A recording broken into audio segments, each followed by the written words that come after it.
First, let's start with this case. I am a 45-year-old woman, and my 18-year-old son transitioned from female to male about 4 to 5 years ago. While I initially thought it might have been too early to start transitioning, I chose not to voice my concerns and decided to be fully supportive because, above all, he is my child. A few days ago, my son saw me scrolling through my camera roll and got upset with me because I was tearing up while looking at his baby pictures. In those photos, he was dressed in traditionally feminine clothing and appeared as a girl. I wasn't emotional because he is no longer a girl, but because time passes so quickly, and those pictures remind me of his early years. However, he told me that by keeping those photos as memories, I was disregarding his identity and being insensitive toward his transition. He even called me transphobic. For clarification, I wasn't looking at these pictures in his presence.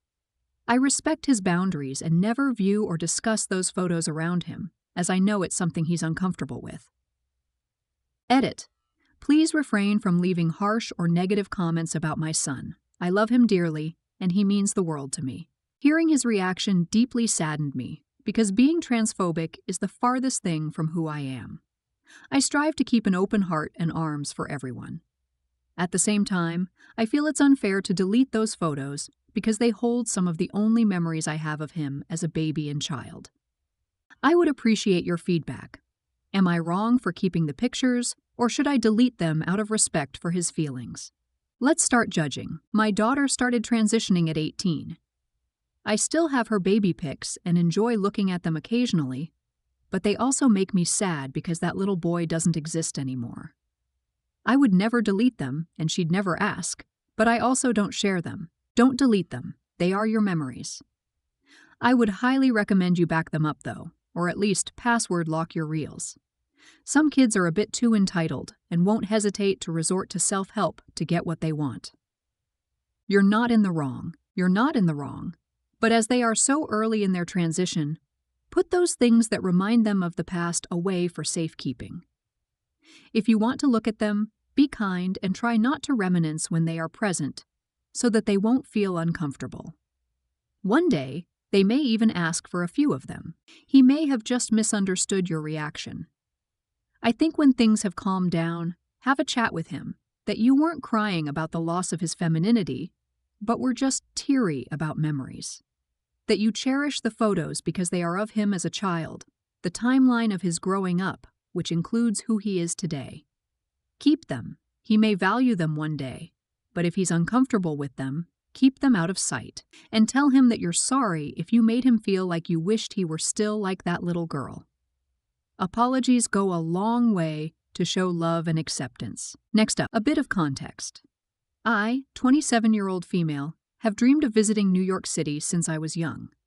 Recently, a holiday company had a big sale, so my boyfriend and I decided to book a trip for the new year. However, we broke up and I paid him out for his share of the holiday, leaving the tickets, hotel, and everything else in my name. Now, I'm planning to go by myself. My mom, who is very old-fashioned, doesn't like the idea of a woman traveling alone. She recently messaged me to insist she could come along, even though she admitted it would take her out of her comfort zone. Here's where my concerns arise. My mom and I are very different people, so we'd likely want to explore NYC in completely different ways. Since the booking is for one room, we'd have to share, which could be uncomfortable. This trip is my lifelong dream, but for her, it feels like she's coming only to keep me company, not because she genuinely wants to be there. I'm also worried she'll feel rushed to return home, as the trip ends just a day before her birthday, for which she already has plans with my dad. Additionally, I've gotten into the mindset of making this my first solo trip, which feels like a meaningful milestone for me. While I'm nervous, I've done my research and taken all the necessary safety precautions, as I do for every trip I take. It feels right to do this on my own. I don't want to hurt her feelings, especially since I've wanted to do a girls' trip with her in the past. However, she's always declined saying, "Your dad wanted to take me there." Or, "What will your dad do if I go away?" It feels like her interest now is more about her concerns for my safety, rather than a genuine desire to experience the trip. Would it be wrong of me to decline her offer and go by myself? If not, how can I kindly tell her no without offending or upsetting her? Let's start judging. You're not in the wrong. Your mom already said it will take her out of her comfort zone. Maybe a compromise? Take a friend whose travel style aligns with yours. This way, you will assuage her concerns about you traveling alone. Or, do you have any friends in NYC you can tell her you will be with, so she isn't worried you are alone? You're not in the wrong. NYC is the perfect place to do a solo trip. It's one of my favorite things to do. You can both be surrounded by people and recharge from the energy and be totally alone and free to do whatever you want, and not feel awkward at all about being alone. There is so much to see and do, and going alone makes it easier to figure things out and move about the city without having to discuss and debate. I feel safer there than walking alone to my car after work in my small city. Go. Have fun. Walk the High Line, see a show, eat great food, go to museums, shop. Be smart, walk like you are driving a car, right side of sidewalk, and don't stop in the middle of the sidewalk to take pics. You're not in the wrong. It's understandable that she's worried about you when you're traveling alone to a big city like NYC. However, it's not her trip, it's yours. You paid for it and are old enough to make your own decisions. Talk to her about it again. Make it clear to her that although you are grateful for her offer to accompany you and that she is concerned, you would like to do the trip alone for the reasons you mentioned. You both would probably get into conflicts often when traveling together. E.g., you want to see another site, she wants to go back to the hotel. Next up, I, 34-year-old male, have been taking care of my sister's 32-year-old female daughter for around 6 years. This began when my sister was arrested for felony theft and substance-related charges. She has struggled with addiction for a long time and has a history of manipulating our family. When no one else stepped up, I took in my niece, who was around 10 at the time, while my sister entered treatment to avoid jail. From the beginning, my niece wanted nothing to do with her mom, which I found strange. Over the first few months, she opened up about how poorly her mother had treated her. I sought legal guardianship of my niece and told my sister I wouldn't willingly send her back unless she got clean and turned her life around. My sister then initiated a legal battle to terminate the guardianship. During this time, I grew to love my niece like my own child, and I didn't want her to return to an unsafe environment. The court battle lasted 1.5 years and cost me 6 figures in legal fees. Ultimately, I won, presenting substantial evidence of my sister's ongoing substance issues, supported by a court-appointed guardian ad litem's report that favored my care of my niece. While dealing with the legal fight, I discovered I was entitled to child support as my niece's guardian. I filed for it and won. The state oversees the support award, garnishing paychecks and bank accounts to ensure compliance. Over the years, this has accumulated into about $30,000 in back support owed by my sister. Now I'm facing pressure from family members to forgive the child support debt. They claim my sister is doing better and can't get ahead because of the monthly payments. While I don't need the money, I make a good living and am financially stable. I don't feel inclined to let it go. I've started responding to my relatives by suggesting they pay the $30,000 debt themselves, along with the ongoing support until my niece turns 18, if they feel so strongly about it. This response hasn't gone over well. My frustration stems from the fact that my sister initiated the legal fight knowing she was still using substances, lied about it, and wasted a significant amount of money that I could have saved for retirement or my niece's future. I'm still angry about it, and I feel she should remain responsible for the debt, even if it's never fully paid. Am I in the wrong for refusing to forgive it? Let's start judging. You're not in the wrong. You need to remind your family that the child support your sister is paying is not for you, her brother. It is for her daughter. The fact that you can afford to pay for the daughter's care is irrelevant. That money can go into a college fund if you want. Also, where is the child's father in this picture? He owes child support too. Kudos to you for stepping up to care for your niece. You have spared her from a lifetime of harm. You're not in the wrong. You were looking after your niece because your sister screwed up, which will have cost you money.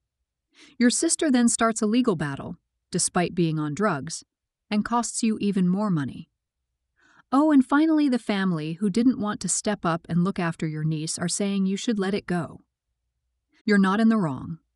While technically and legally your sister owes the money to you, in a roundabout way, it's owed to her own daughter. You've mentioned using funds for her education, and you've mentioned $30K. You could use that money for her education as well. Depending upon where she goes to school, it might end up covering a couple semesters. It might make it so that she doesn't need to work for a year and could focus better on whatever she's studying. It would certainly make it so that the daughter could loosen her belt quite a bit someday. Instead of you giving it to her someday or spending it to make her life easier, it went into the rock pipe or into a needle. It's not really money that's owed to you. It's really owed to her, and it's not your place to forgive it. Perhaps you'll never be in need of the money, but someday she might be. Least this way she'll be able to use whatever is there. I don't think you should try to prevent this from happening. She already got dinged because you had to pay somebody to fight for her. Please don't allow her mother to ding her again. Next up, I, 25-year-old female, live with my sister, Emily, 27-year-old female, her husband, Connor, 25-year-old male, and their 1-year-old son, Owen, for reasons unrelated to this story. On the night of November 13th, 2024, my boyfriend, Marcus, 26-year-old male, came over to hang out, and we became intimate. After Marcus left, I heard the baby crying and ended up in the hallway with Emily and Connor after Owen had been put back to sleep. Emily asked if Marcus was still in my room, and I told her he had already left. Connor then said, "Thank goodness, I could hear you downstairs with my noise-canceling headphones on." I was embarrassed that he had overheard, and even more mortified that he said this in front of Emily. I apologized, hoping that would be the end of it. As Emily went back downstairs, Connor turned to me and said, "Don't be sorry. Now I have something to think about the next time I masturbate." I was shocked and tried to brush it off, as Connor has a history of making inappropriate comments. I jokingly replied, "Don't you mean you'll be thinking about Marcus?" He responded, "No, Marcus is too quiet. I only heard you." He then went back downstairs while I retreated to my room, feeling deeply uncomfortable. I couldn't stop thinking about his comment and how unsettling it was, so I texted Marcus to ask if I was overreacting. Marcus was furious and wanted me to tell Emily immediately. I hesitated because I didn't want to cause a fight between Emily and Connor. I told Marcus I would speak to her in the morning, hoping the situation would blow over, but Marcus texted Emily himself. Emily came to my room, and I broke down, admitting how much Connor's comment had bothered me, but saying I didn't want it to become a big issue. Emily insisted she would talk to Connor and make him apologize, especially since this wasn't the first time he had made inappropriate remarks that made me uncomfortable. The next day, November 14th, 2024, I sensed tension between Emily and Connor, but avoided interacting with them much since I got home late. Before bed, Emily asked if Connor had apologized. I told her I hadn't spoken to him, so he hadn't. Today, November 15th, 2024, I heard Emily and Connor arguing downstairs. Though I couldn't make out everything, I eventually heard Connor storm upstairs shouting, "No, I'm not going to. It's not my fault none of you can take a joke." I realized they were arguing about what happened that night. I knew Emily would be upset, but I didn't expect Marcus to be so angry or for this to escalate into a major fight between Emily and Connor. Am I wrong for speaking up about what Connor said? Edit.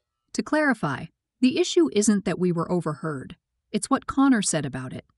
I regularly hear Emily and Connor being intimate, and Marcus and I are often in the house during those times. Also, this isn't just their house.